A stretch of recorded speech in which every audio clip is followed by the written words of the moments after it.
Hi friend, তোমরা সবাই কেমন আছো? আশা করি ভালো আছো। আজকে আমি তোমাদের কাছে নিয়ে চলে এসেছি কাঁঠাল আলু ছোলার ডাল দিয়ে তরকারি রেসিপি। তোমরা সবাই দেখতে থাকো। চলো তবে শুরু করা যাক।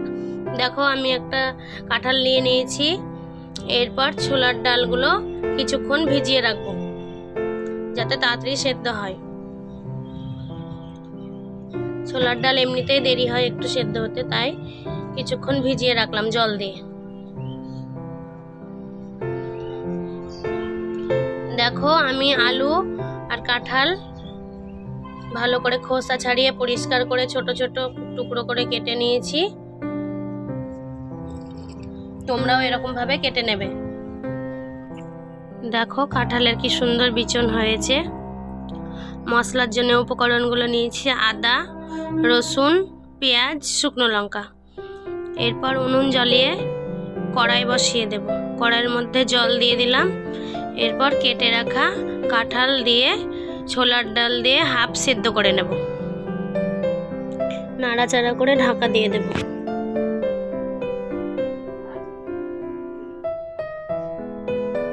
ততক্ষণে আমি মশলা বেটে নেব।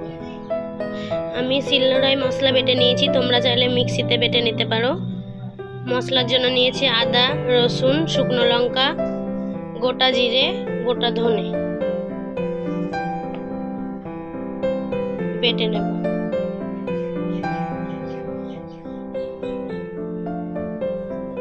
দেখো, মশলা বেটে নিয়েছি। ঢাকা তুলে দেখে নেব সেদ্ধ হয়ে এসছে হাফ। নাড়াচাড়া করে নেব একটু। এরপর কেটে রাখা আলুগুলো দিয়ে সেদ্ধ করে নেব ভালো করে।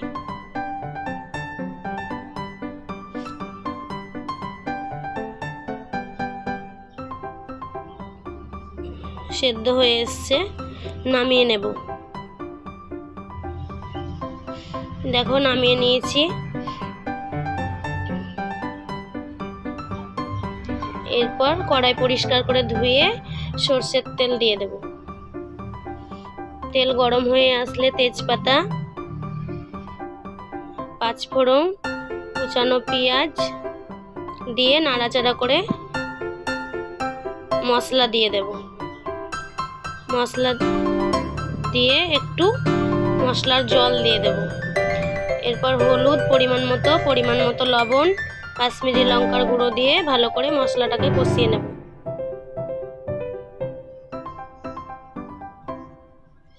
দেখো, মশলা কষানো হয়ে এসছে। এরপর সেদ্ধ করে রাখা কাঁঠাল, ছোলার ডাল, আলু তেলে দিয়ে দেব। দিয়ে ভালো করে ফুটিয়ে নেব। আমরা এরকম ভাবে গ্রাম্য পদ্ধতিতে খাই, তোমরাও এরকম ভাবে তৈরি করে খাবে। আশা করি খুব ভালো লাগবে। দেখো, ফুটে এসছে। এরপর নামানোর একটু আগে 1 চামচ ঘি, গরম মশলা গুঁড়ো দিয়ে নাড়াচাড়া করে নামিয়ে নেব। এই কাঁঠাল আলু ছোলার ডালের তরকারি রেসিপিটি খুব সুন্দর ও টেস্টি লাগে খেতে। তোমরা সবাই বাড়িতে বানিয়ে খাবে। আশা করি খুব ভালো লাগবে। গরম গরম ভাত কিংবা রুটি দিয়ে খুব ভালো লাগবে খেতে। খুব সহজেই তৈরি করা যায়। ভালো লাগলে অবশ্যই আমার চ্যানেলটিকে সাবস্ক্রাইব করবে, লাইক, শেয়ার, কমেন্ট করবে, আমার পাশে থাকবে। আমি আবার চলে আসবো নতুন নতুন ভিডিও নিয়ে। তোমরা সবাই ভালো থেকো, সুস্থ থেকো। আমার ভিডিওটা বেশি বেশি করে শেয়ার করো, লাইক, কমেন্ট করে আমার পাশে থেকো।